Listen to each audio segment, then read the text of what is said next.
Hello students, कैसे भाई आप सभी। लास्ट क्लास में हमने जो है एस्टेट की प्रीवियस ईयर सीरीज स्टार्ट की थी, जो कि आपका साइकोलॉजी की सीरीज थी। उसी के आगे बेटा मैं कंटिन्यूशन में ये लेक्चर लेकर आया हूँ। 42 क्वेश्चंस आपके लास्ट लेक्चर में हो चुके हैं। जिन्होंने नहीं देखी है वो जाकर एक बार वीडियो देख लीजिए। उससे आगे आज हम कंटिन्यू कर रहे हैं। बस ये क्वेश्चन कर अगर आप चले जाइए एग्जाम में, आपका सिलेक्शन कंफर्म है, क्योंकि सारा का सारा जो प्रीवियस ईयर क्वेश्चन है ये मैं अपनी तरफ से कोई भी एक क्वेश्चन लेकर नहीं आया हूँ। चलिए स्टार्ट करते बेटा।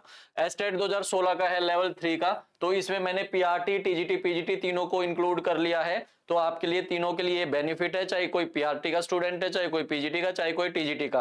कई बार एस्टेट ने ये भी किया है कि पीआरटी का क्वेश्चन उठाकर टीजीटी में डाल दिया, टीजीटी का उठाकर पीआरटी में डाल दिया और टीजीटी का उठाकर पीजीटी में डाल दिया। तो साइकोलॉजी को पढ़ते टाइम आपके माइंड में ये बिल्कुल ना आए कि मैं पीआरटी का स्टूडेंट हूं, मैं टीजीटी का हूं, मैं पीजीटी का हूं, क्योंकि कॉमन क्वेश्चन कई बार पूछे गए हैं। वो आपको प्रूफ भी दिखा दूंगा इसी पीडीएफ में, ठीक है। चलिए 43 क्वेश्चन है बेटा। अभिभावकों और अध्यापकों द्वारा किशोर से व्यवहार की सर्वोत्तम विधि कौन सी है। ऑटोक्रेटिक का मतलब क्या होता है, जहां पर बच्चे को जो है फोर्सफुली रखा जाता है उसको क्या बोला जाता है, ऑटोक्रेटिक। अगर एक टीचर ऑटोक्रेटिक अप्रोच को फॉलो कर रहा है तो इट मींस वो क्लास को अपने अकॉर्डिंग चला रहा है, उसको क्या बोला जाता है, ऑटोक्रेटिक। तो ये तो नहीं होगा। परमिसिव भी एक तरीके से उसी टाइप की अप्रोच होती है जो कि एक टीचर सेंटर अप्रोच को फॉलो करती है, ये भी मेरा नहीं हुआ। डेमोक्रेटिक का मतलब क्या हुआ कि जहां पर हर एक बच्चा या हर एक मेंबर जो है वो अपने आप में फ्री है, वो अपने हिसाब से भाषा चुन सकता है, अपने हिसाब से बोल सकता है, उसको क्या बोला जाता है, डेमोक्रेटिक। और रिस्ट्रिक्टिव तो नहीं होनी चाहिए। तो आंसर मेरे बच्चे कौन सा हो गया, सी। आंसर मेरा कौन सा हो गया, सी। आगे बढ़ते हैं, नेक्स्ट क्वेश्चन की तरफ चलते हैं। नेक्स्ट है हमारे पास, निम्नलिखित में से कौन सा किशोर अवस्था में सामाजिक विकास का एक लक्षण नहीं है। क्या पूछा है मुझसे, नहीं है, तो इसको हाईलाइट कर लीजिए। अपने वय समूह का एक सक्रिय सदस्य होना, ये उसकी क्वालिटी है, बिल्कुल है। विपरीत लिंग के प्रति आकर्षक होना। अब आप देखिए एडोलसेंस में आप लगभग होते हो 7वीं 8वीं क्लास में, तो वहां पर आप जो है अपोजिट सेक्स की तरफ बहुत ज्यादा अट्रैक्ट करते हो, तो ये भी मेरा होगा ही होगा। मैत्री संबंधों में भारी कमी पकड़ लो इसे। भारी कमी नहीं होती, बल्कि मैत्रीपन, जो मैत्री संबंध होते हैं वो आप ज्यादा करते हो एडोलसेंस में, तो ये मेरा गलत है। विशिष्ट रुचियों में विस्तार होना, हाँ भाई बिल्कुल होता है, वो अलग अलग चीजों में इंटरेस्ट डेवलप करता है। तो आंसर मेरा कौन सा हो गया, सी। आंसर मेरा कौन सा हो गया बच्चे, सी। आंसर हो गया सी। चलिए आगे बढ़ते हैं। नेक्स्ट हमारे पास, एक किशोर अपने बाएं हाथ से कार्य करता है जैसे खाना लेना या लिखना, इस विकास का क्या कारण है। ठीक है, ये वंशानुगत व्यवहार है, नहीं है भाई, ये मैंने सीखा हुआ है। विकासात्मक व्यवहार बिल्कुल हो सकता है। गलत व्यवहार, ये तो हुआ ही नहीं, सभी विकल्प सही है, नहीं सारे सही नहीं है। तो आंसर मेरा कौन सा हो गया, बी। आंसर मेरा बच्चे कौन सा हो गया, बी। आंसर मेरा कौन सा हो गया, बी। आगे बढ़ते हैं 46 क्वेश्चन की तरफ। पेन कॉपी लेकर बैठ जाइए और ईमानदारी से आपको बताना मेरे कितने सही हुए कितने गलत हुए। बेईमानी का कोई फायदा नहीं, यहां बेईमानी कर लोगे तो पेपर में आपको फिर वही प्रॉब्लम आने वाली है, और अब आप बच्चे नहीं हो कि आप बेईमानी करोगे। संवेगों का विभेदीकरण किस समय होता है। संवेगों का विभेदीकरण इट मींस बच्चा अलग अलग इमोशंस को कैसे पहचान लेता है कि भाई ये हंसना है, ये रोना है, ये प्यार है, ये घिरना है। बच्चे के जन्म से नहीं होता, क्योंकि स्टार्टिंग में बच्चे को नहीं पता होता।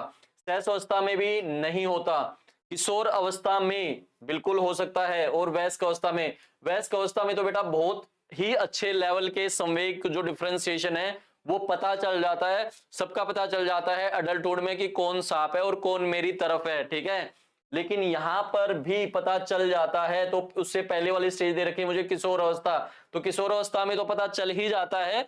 एडल्टहुड में भी वो तो आगे बढ़ता ही रहेगा। तो वो स्टार्टिंग की पूछिए, तो आंसर हमारा कौन सा गया, सी। पहले दो नहीं होंगे। और एक बात और ध्यान रखनी है कि जिन बच्चों ने बुक मंगवा रखी है बेटा, उसमें इसकी आंसर की गलत दे रखी है। सर एक बार बुक पकड़ा दीजिए एक बार, तो मैं आपको बता देता हूं कि उसको आपको क्या करना है, एक बार अपडेट कर लेना है। उसको क्या कर लेना है, आपको अपडेट कर लेना है। बुक मैं आपको दिखा दे रहा हूं कि कौन सी बुक से ये आपकी टेस्ट सीरीज चली हुई है। ये आपकी बुक है बच्चे, जो आपका सीटेट, एसटेट, यूपीटेट या कोई भी आप एग्जाम जो दे रहे हो जहां पर साइकोलॉजी आती है, सभी टेट्स के लिए जो है ये सुफिशिएंट है। इससे एक्स्ट्रा आपको पढ़ने की जरूरत नहीं है। और हर चैप्टर में इसके क्वेश्चन दिए हुए हैं, पहले इसमें थ्योरी दी गई है और उसके बाद उसी के क्वेश्चंस दिए गए हैं, ठीक है। तो इस बुक में ये, इसी बुक की मैंने एक्सरसाइज उठाई है जो कि ये आपके सामने चल रही है। इसमें आप इस आंसर को अपडेट कर लीजिए। इस सीरीज का चलाने का मेन मकसद यही है ताकि जो बच्चों का डाउट रह जाता है एक आध क्वेश्चन में कि उनको लगता है कि सर इसके आंसर की गलत है, वो साथ के साथ आप अपडेट कर सको। जिसको ये बुक मंगवानी हो तो वो आप सर्वा पब्लिकेशन का नाम सर्च करेंगे तो वहां पर कॉन्टेक्ट नंबर आ जाएगा या डिटेल्स आ जाएंगी, तो वहां पर आप व्हाट्सएप कर आप मंगवा सकते हैं। अदरवाइज आपके सामने मैं नंबर लिख दे रहा हूं 9716114116, इस नंबर पर आप व्हाट्सएप कर दीजिए या कॉल कर लीजिए, हमारा कोई भी एक मेंबर आपसे कांटेक्ट करेगा और आपको बुक भिजवा देगा। चलिए आगे बढ़ते हैं। नेक्स्ट क्वेश्चन है बेटा मेरा 47। विकास सामान्यतः सिर से पांव की तरफ अग्रसर होता है, विकास का यह सिद्धांत कहलाता है। हम लास्ट क्लास में भी पढ़ चुके हैं बेटा। बायलेटरल टू यूनिलेटरल नहीं हुआ। प्रोक्सिमो डिस्टल में क्या होता है? सेंटर टू आउटवर्ड, सेंटर से बाहर की तरफ जाते हैं तो हम कौन सा होता है? प्रोक्सिमो डिस्टल। जनरल टू स्पेसिफिक मेरा नहीं हुआ। सेफेलोकोडल में क्या होता है? टॉप टू बॉटम या फिर head to toe, top to bottom या फिर हेड टू टो। तो आंसर हमारा कौन सा हो गया? डी। आंसर हमारा कौन सा हो गया? डी। चलिए आगे बढ़ते हैं जल्दी से, टाइम वेस्ट ना करते हुए आगे बढ़ते हैं। निम्नलिखित में से कौन सा उत्तर बाल्यावस्था का लक्षण नहीं है? उत्तर बाल्यावस्था की बात पूछी गई है और क्या पूछा गया है कि नहीं है। क्या पूछा गया है? नहीं है। कौन सा? लेटर चाइल्डहुड का नहीं है। कौन सा उत्तर बाल्यावस्था का लक्षण है? सॉरी, कौन सा लक्षण है लेटर चाइल्डहुड का? लेटर चाइल्डहुड की एज कितनी होगी मेरे बच्चे? 6 to 12। 6 to 12। तो पहला कहता है हठी। क्या बच्चे में हठी होती है? नहीं होती। समय की संकल्पना नहीं, क्योंकि मुझे तो केवल किसका ढूंढना है? उत्तर बाल्यावस्था का। सामाजिक संकल्पना, हाँ बिल्कुल होता है। 6 से 11 साल का जो बच्चा होता है वो सामाजिक रिश्ते बनाना स्टार्ट करता है। उससे पहले वाली एज जो मेरी थी अर्ली चाइल्डहुड 3 से 6 साल, वहां पर बच्चा खा पी के मस्त रहता है, बस अपना जो पीयर ग्रुप होता है, पीयर इन द सेंस जो उसके साथ जो उसके चाचा ताऊ के बच्चे हैं उनके साथ ही वो खेलता है, अदरवाइज ज्यादा सामाजिक नहीं होता। लेकिन लगभग 10 से 11 साल की एज में जब स्कूल में वो जा रहा है तो वहां पर वो क्या होता है? बहुत ज्यादा सामाजिक होता है। तो आंसर मेरा कौन सा बच गया? सी। हीरो वर्शिप नहीं होती, क्योंकि हीरो वर्शिप मेरी बेटा कौन से में होती है? एडोलसेंस में। किस में होती है? एडोलसेंस में। हीरो वर्शिप का मतलब जब मैं किसी एक को हीरो मान लेता हूं, तो एडोलसेंस में कभी ना कभी आपको ऐसा जरूर लगा होगा किसी न किसी टीचर को देखकर कि मुझे इनके जैसा बनना है, तो वो क्या है आपका? Hero worship. वो क्या है? Hero worship. तो आंसर हमारा कौन सा चला गया? सी। आंसर हमारा चला गया सी। नेक्स्ट, निम्नलिखित में से कौन सा आयाम मानसिक विकास के तहत आता है? लैंग्वेज आती है, साइज आता है, अफेक्शन अनुराग आता है, या फिर ऑनेस्टी ईमानदारी आती है। अब आप मुझे ये बताइए कि आपकी बॉडी के कौन से पार्ट में लैंग्वेज रखी हुई है? कहां पर रखी हुई है बच्चे? ब्रेन में। तो ब्रेन किससे रिलेटेड हो गया?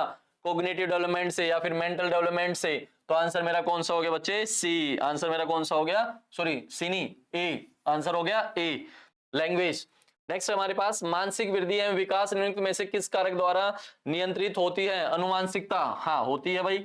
अनुवांशिकता एवं पर्यावरण, हाँ बिल्कुल। देखो यहाँ पर केवल क्या है? अनुवांशिकता, हेरिडिटी, और यहाँ पर क्या आ गया? पर्यावरण, या इसको बोला जाता है वातावरण। हाँ, जो मेरी डेवलपमेंट है वो क्या है? Product development is the product of heredity and environment.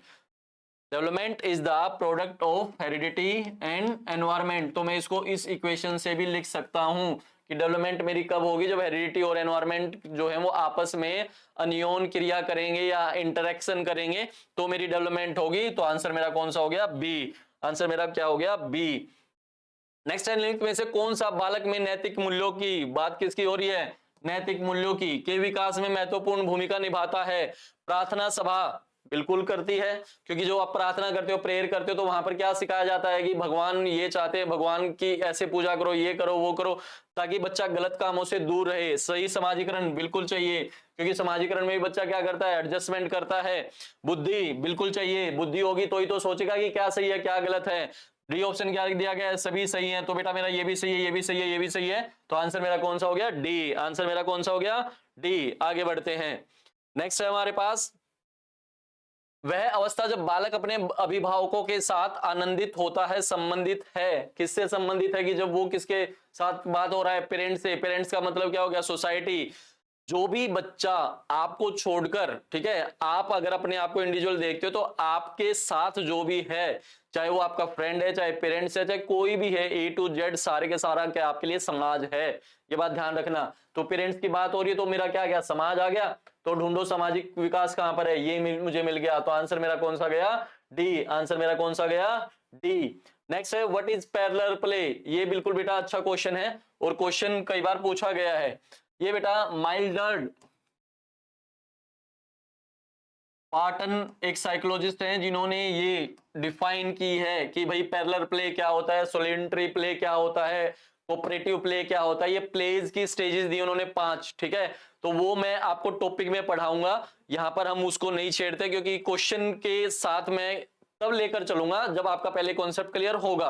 तो पहले मैं उसको कॉन्सेप्ट में पढ़ाऊंगा। आजकल के ही उसमें आपको लेक्चर मिल जाएगा जो आपका माइल्ड पार्टन की जो स्टेजेस हैं, जहां से क्वेश्चन आता ही आता है, चाहे आप कोई भी एग्जाम दे लो, हर उससे आपको क्वेश्चन मिलेगा। तो अब यहां से समझते हैं पैरेलल प्ले। पैरेलल प्ले का मतलब बेटा देखो, एक ये लाइन के साथ साथ मैं ये लाइन चला रहा हूं। जैसे आपने देखा होगा रेल की जो पटड़ी होती है, ठीक है, जिस पर रेलगाड़ी चलती है, ये एक दूसरे के क्या है, पैरेलल हैं। क्या ये दोनों आपस में मिल रहे हैं? नहीं मिल रहे। तो यहां से मुझे ये पता चल गया कि बच्चा एक साथ नहीं खेलेगा। एक साथ इन द सेंस कि बच्चा जो है दूसरे बच्चे के साथ मिलकर नहीं खेलेगा, क्योंकि दोनों अलग अलग चलेंगे, ठीक है। अगर दोनों एक साथ मिलकर खेल रहे हैं तो उसको बोला जाता है फिर कोऑपरेटिव। इट मींस मैं आपका साथ दे रहा हूं तो ये क्या हुआ, कोऑपरेशन। बट यहां तो कैसे चल रहा है, पैरेलली। तो पैरेलली का मतलब क्या हुआ, अलग अलग चलना है मुझे। तो अब ढूंढो यहां पर, प्लेइंग इन ग्रुप नहीं हुआ क्योंकि अलग चलना है। पार्टिसिपेशन इन स्मॉल ग्रुप नहीं हुआ। रोल प्ले नहीं हुआ। प्लेइंग सेपरेटली इट मींस अलग से क्या खेलना। इट मींस दो बच्चे भले ही एक रूम में बैठे हों, तो एक इस कोने में खेल रहा हो, एक इस कोने में खेल रहा हो, तो दोनों खेल रहे हैं, ठीक है। उसको हम ये नहीं बोल रहे कि वो साथ साथ खेल रहे हैं, ठीक है, वो एक दूसरे के पास खेल रहे हैं, बट खेल अपना अलग रहे हैं।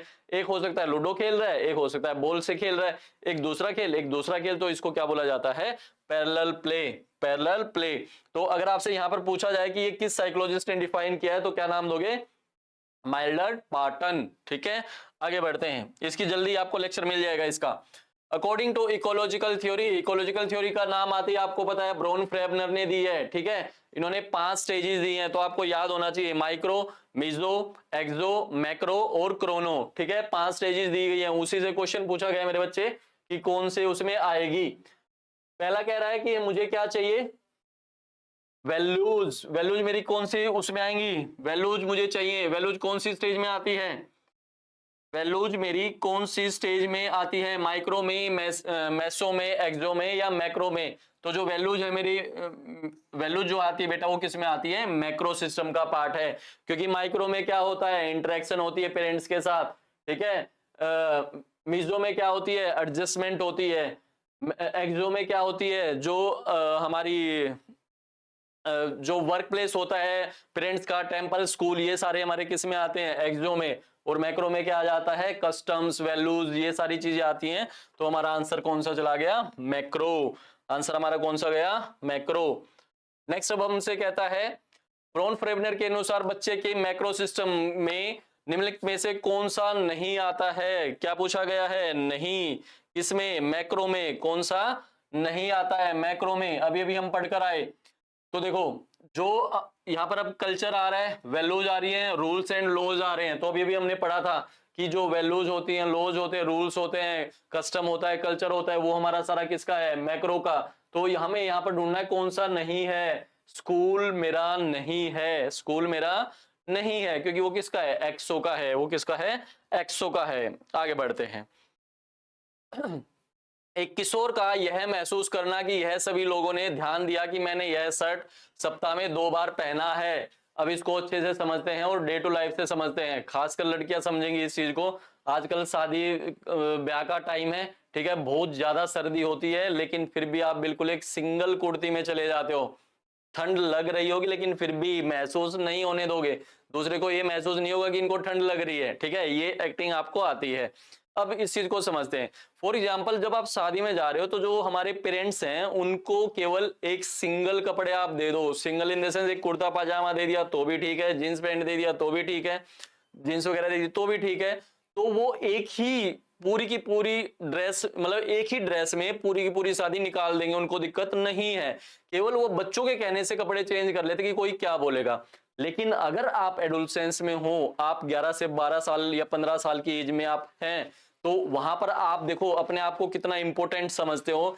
आपको क्या लगता है कि जो ड्रेस आज मैंने ये हल्दी पे पहनी है वही मैं बारात वाले दिन पहनूंगी, या उसी दिन जो टीका वगैरह होता है उस टाइम में अगर वही ड्रेस पहनूंगी या पहनूंगा तो क्या होगा, लोग क्या कहेंगे कि इसके पास केवल एक ही ड्रेस है। लेकिन आप इतने बड़े हीरो या हीरोइन नहीं हो कि हर कोई आपको देखने जा रहा है कि भाई इस लड़की ने ये ड्रेस उस दिन पहनी थी आज भी वही पहना ही। नहीं, किसी को कोई लेना देना नहीं होता आपसे, लेकिन आपको लग रहा है कि लोग आपके बारे में ये सोच रहे होंगे। इसको मेरे प्यारे बच्चों क्या बोला जाता है, इमेजिनरी ऑडियंस। क्या बोला जाता है, इमेजिनरी ऑडियंस। कि जब बच्चे को, कौन से बच्चे को, एक एडोलसेंट को ये लगता है कि लोग उसे देख रहे हैं, ऑब्जर्व कर रहे हैं, तो उसको क्या बोला जाता है, इमेजिनरी ऑडियंस। और इस टर्म को डिफाइन किसने किया बेटा, डेविड एल्किन ने। किसने, डेविड एल्किन ने ये डिफाइन किया है कि एडोलसेंट का जो बच्चा है उसको ये भ्रम हो जाता है कि लोग उसे देख रहे हैं, नोटिस कर रहे हैं, ऑब्जर्व कर रहे हैं, बट ऐसा जरूरी नहीं है। ठीक है, क्या पता एक आध ने देख लिया तो एक अलग बात है, अदरवाइज सबको कोई ठेका नहीं ले रखा कि भाई आपने उस दिन क्या पहना था और अब क्या पहना है। ठीक है, उसको क्या बोला जाता है, इमेजिनरी ऑडियंस। किसी की भावनाओं को ठेस पहुंची हो तो उसके लिए मैं माफी चाहूंगा, ये केवल एक उदाहरण था, एग्जाम्पल था, बट डे टू लाइफ में हम ऐसा करते हैं। ठीक है, आगे बढ़ते हैं। 57 नेक्स्ट है बच्चे, विकास के संबंध में निम्न में से कौन सा सार्थक तथ्य है, सही आपको निकालना है। यह पूर्वानुमान प्रारूप के अनुसार नहीं होता, हम अनुमान लगा लेते हैं बेटा, तो ये तो मेरा क्या हो गया, गलत हो गया। हमें तो क्या निकालना है, सार्थक निकालना है। यह अनुवांशिकता और वातावरण की अंतःक्रिया का परिणाम है, और आगे पढ़ने की जरूरत ही नहीं है, क्यों, आंसर मुझे मिल गया, क्योंकि डेवलपमेंट मेरी क्या है, हेरिडिटी और एनवायरमेंट दोनों से चलती है, हेरिडिटी और एनवायरमेंट दोनों से चलती है। नेक्स्ट है, विकास के पक्ष जैसे कि शारीरिक, संज्ञानात्मक, सामाजिक और स्वयंगात्मक लिंग में से कौन सी प्रक्रिया में विकसित होते हैं। अब बेटा जो विकास के, जो डेवलपमेंट के जो एस्पेक्ट हैं या डेवलपमेंट के जो प्रिंसिपल हैं वो एक दूसरे से कॉम्प्लेक्स वे में जुड़े हुए हैं। किसमें, कॉम्प्लेक्स वे में जुड़े हुए हैं। वो ढूंढो कहां पर है। पृथक का मतलब क्या हो गया, अलग अलग, सेपरेट नहीं होते, सेपरेट नहीं होते। अंशिकता से ये भी नहीं होते। पार्सली का मतलब थोड़ा थोड़ा। यादृच्छिकता, रैंडमली, कहीं से भी नहीं। समग्रता और साकल्यता, संपूर्णता से इंटीग्रेटेड एंड होलिस्टिकली। इंटीग्रेटेड का मतलब एक दूसरे से जुड़े हुए, होलिस्टिक का मतलब चारों तरफ से, इट मीन सारे के सारे एक साथ डेवलप होते आ रहे होते हैं, उसको क्या बोला जाता है, इंटीग्रेटेड एंड होलिस्टिकली। ठीक है, नेक्स्ट हमारे पास संवेग की प्रकृति निम्नलिखित में से कौन से कथन से सही रूप से प्रकट होती है। जो इमोशंस होते हैं हमारे, उसके लिए कौन सी स्टेटमेंट सही दी गई है वो समझते हैं। देखिए, संवेग की प्रकृति निम्नलिखित में से कौन से कथन से सही रूप में प्रकट होती है। कुछ एक संवेगों का ही व्यवहारात्मक पक्ष होता है, नहीं, कुछ एक का नहीं होता, बहुत सारे बच्चों का होता, मतलब बहुत सारे इमोशंस का होता है। ठीक है, संवेग जीव की स्थायी अवस्था, स्थायी नहीं है, वो चेंज होती रहती है। कभी आप बहुत ज्यादा इमोशनली हो जाते हो, कई बार आप इमोशनली नहीं होते। कई बार आपने ये देखा होगा, कई बार क्या, ज्यादातर आपने ये देखा होगा कि जो मदर की जो कंडीशन होती है घर में, वो थोड़ा सा लाइट होती है, इनमें से वो प्यार जानती है। जैसे ही बच्चा घर से आया, रहे मेरे लाला, मेरी लाली, इस टाइप से बोलते हैं, मेरा बेटा, मेरी बेटी। फादर के थोड़ी सी जो है ना वो क्रूरता का एक कैरेक्टर बनाया जाता है कि अभी तुम्हारे पापा आने वाले, अब थप्पड़ मारेंगे, ये होगा वो होगा।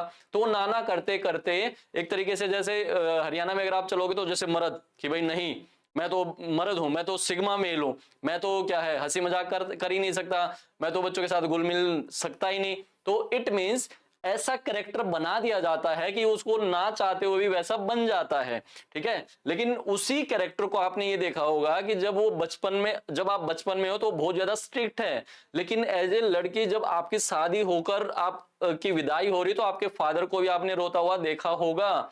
तो इट मीन्स एक आदमी जो बचपन में इतना क्रूर आपकी नजरों में है, वो अब रोना स्टार्ट कर चुका है। तो इट मीन्स इमोशनली वो क्या होता जा रहा है, धीरे धीरे धीरे धीरे हल्का वीक होता जा रहा है, जिसकी वजह से वो रो रहा है। तो ये स्थायी नहीं है, फिक्स नहीं है, ये टाइम टू टाइम क्या होता है मेरे प्यारे बच्चों, चेंज होता रहता है। नेक्स्ट है, स्वयंगात्मक प्रकटीकरण को अधिगम द्वारा परिवर्तित नहीं किया जा सकता, बिल्कुल किया जा सकता है। प्रत्येक संवेग के साथ एक भावना निहित होती है। हाँ, ये मेरा पॉइंट सही है, अदरवाइज तीनों पॉइंट मेरे बच्चे क्या है, गलत है। तो आंसर मेरा कौन सा हो गया, डी। आंसर मेरा कौन सा हो गया, डी। आगे बढ़ते हैं, 59 के बाद 60 पर आते हैं। 2018 का क्वेश्चन है, नाटकीय खेल के बारे में लिखने में से कौन सा कथन सही नहीं है। अब मुझे फिर ढूंढना है कौन सा नहीं है। It is a form of active play, बिल्कुल है, ये तो होता है। It is known as make believe play, बिल्कुल, मेक बिलीव का मतलब क्या होता है कि हम कल्पनाओं में जीते हैं, कल्पनाएं करते हैं। It is involve overt behaviour, बिल्कुल, ये जो आपका बाहरी व्यवहार है उसको प्रेजेंट करता है। इट इज ऑलवेज रिप्रोडक्टिव, ये हमेशा ही पुनरुत्पादक होगा, नहीं, जरूरी नहीं है। यहां पर कंडीशन डाल दी है ऑलवेज की, हो भी सकता है, नहीं भी हो सकता। तो यहां पर आंसर हमारा कौन सा हो गया, डी, क्योंकि यहां पर क्या लिखा गया है, ऑलवेज, क्या लिखा गया है, ऑलवेज। चलिए आगे बढ़ते हैं। Which of the following is not an example of new born reflexes. कई बार जो है ना बहुत बेतुका क्वेश्चन वो पूछ लेता है, जहां पर आपको फ्री का नंबर मिलता है, तो यहां पर मुझे कुछ बताने की जरूरत नहीं है। क्या है, आई ब्लिंक है, सकिंग है, स्विमिंग है, बट ड्राइविंग कार नहीं है, क्योंकि एक छोटा बच्चा, ऐसा नहीं कि 1.5 साल का बच्चा हैंडल पकड़कर ऐसे ऐसे करता है, तो वो चीजें क्या हुई हमारे पास, आंसर हमारा हो गया डी, आंसर हमारा हो गया डी। चलिए आगे बढ़ते हैं बच्चे। नेक्स्ट हमारे पास, बच्चों के खेल के संदर्भ में लिखित में से कौन सा कथन सही नहीं है। खेल क्रियाओं की संख्या आयु बढ़ने के साथ साथ कम हो जाती है, बिल्कुल हो जाती है। जैसे जैसे आपके अंदर मैच्योरिटी आती है या आपके ऊपर जिम्मेदारी आती है, तो आपकी जो एक्टिविटीज है वो कम हो जाती है, ये बिल्कुल सही है। हमें तो क्या ढूंढना है, गलत ढूंढना है, नहीं ढूंढना है। आयु बढ़ने के साथ साथ खेल ज्यादा सामाजिक हो जाता है, बिल्कुल हो जाता है। पहले जब आप बचपन में होते तो आप पशुओं की तरह खेलते थे, मार रहे हो, पीट रहे हो, यहाँ गुलाटी वहां गुलाटी, लेकिन अब आप कौन से गेम खेल रहे हो, सामाजिक। इट मीन बहुत सभ्य तरीके से आप अब गेम खेलते हो। नेक्स्ट है, साथ खेलने वाले साथियों की संख्या आयु बढ़ने के साथ बढ़ती जाती है, नहीं बढ़ती जाती भाई। आयु बढ़ने के साथ साथ खेल ज्यादा लैंगिक रूप से उपयुक्त हो जाता है, बिल्कुल हो जाता है। यहाँ पर ये क्या कह रहा है कि साथ खेलने वाले साथियों की संख्या आयु बढ़ने के साथ साथ बढ़ती जाती है, नहीं बल्कि घटती जाती है, क्योंकि आपके ऊपर रिस्पॉन्सिबिलिटीज आ जाती हैं। जैसे आपने ये देखा होगा 9th 10th क्लास में जब आप होते हो तो आपका जो सर्कल होता है वो बहुत बड़ा होता है। इट मीन्स आपके घर में अगर किसी की शादी आ गई और आप 9th और 10th क्लास में हो लगभग, तो कम से कम आपने जो इनविटेशन दिए होंगे वो कम से कम अपने फ्रेंड को 50 से 60 को दिए होंगे। जब आप होते हो 12th क्लास में 60-70 को दिए होंगे। जब आप कॉलेज में चले जाते हो तो 25-30 को दिए होंगे। जब शादी बच्चे सारी चीजें हो जाती है तो आपके पास केवल गिने चुने 2 या 3 ही फ्रेंड रह जाते हैं, उससे ज्यादा नहीं होते। तो मेरे प्यारे बच्चों आंसर हमारा कौन सा गया, सी, आंसर हमारा कौन सा चला गया, सी। आगे बढ़ते हैं 63। नेक्स्ट हमारे पास, ब्रॉन फ्रेबनर के विकास परिस्थितिकी तंत्र सिद्धांत के अनुसार माता पिता का कार्यस्थल हमारा कौन सी स्टेज में जाएगा मेरे प्यारे बच्चों, तीसरी स्टेज में। तीसरी कौन सी थी, पहली माइक्रो, दूसरी मीजो, तीसरी एक्सो। तो एक्सो ढूंढो कहां पर है, ये रही। तो आंसर हमारा कौन सा गया, माता पिता का जो कार्यस्थल होता है या जो स्कूल होता है, कॉलेज होता है, जो बिल्डिंग्स वगैरह होती हैं वो किस में जाती हैं, एक्सो सिस्टम में। वो किस में जाती है, एक्सो सिस्टम में। चलिए आगे बढ़ते हैं। विकासात्मक के दौरान भ्रूण का सिर का विकास उसके पैरों से पहले होता है। यह विकास की कौन सी प्रवृत्ति का सर्वोत्तम व्याख्या है। अब ये किसकी बात कर रहा है, टॉप टू बॉटम। प्रॉक्सिमोडिस्टल में क्या होता है, समीपाभिमुख में क्या होता है, सेंटर टू आउटवर्ड। और जो सेफेलोकोडल होता है उसमें क्या होता है मेरे प्यारे बच्चों, टॉप टू बॉटम या हेड टू टो। तो आंसर मेरा कौन सा है, हेड टू टो की बात हो रही है। क्या पूछ रहा है कि पहले विकास उसके पैरों से पहले होता है, मतलब सिर का विकास पहले होता है, पैरों का बाद में होता है। तो ये क्या किस में होता है, सेफेलोकोडल में। किसमें होता है, सेफेलोकोडल में। चलिए बच्चे अब ये आपके लिए होमवर्क है, इसी से आगे हम नेक्स्ट क्लास में कंटिन्यू करेंगे, ठीक है। ये आपके लिए होमवर्क है। क्वेश्चन नंबर 65, निम्नलिखित में से कौन सा किशोरावस्था के अपरिपक्व चिंतन का उदाहरण नहीं है। जैसा कि एल्किन द्वारा बताया गया, जिन्होंने इमेजिनरी ऑडियंस को डिफाइन किया है। जो अभी अभी हम बात कर रहे थे कि जो इमेजिनरी ऑडियंस जो है वो किस साइकोलॉजिस्ट ने डिफाइन की है, तो वो किसने डिफाइन की है, एल्काइन ने, ठीक है। ये आ गया आपका वही साइकोलॉजिस्ट। तो आपको बताना है कि इन चारों में से उसने कौन सी टर्म दी है, कौन सी नहीं दी, आपको कमेंट बॉक्स में लिखना है। नेक्स्ट क्लास जब मैं स्टार्ट करूंगा तो इस टॉपिक को भी आपको पूरा समझाकर चलूंगा। पहले आपके लिए छोड़कर चलता हूं, नेक्स्ट क्लास में आपको ये साथ के साथ टॉपिक के साथ समरी भी और क्वेश्चंस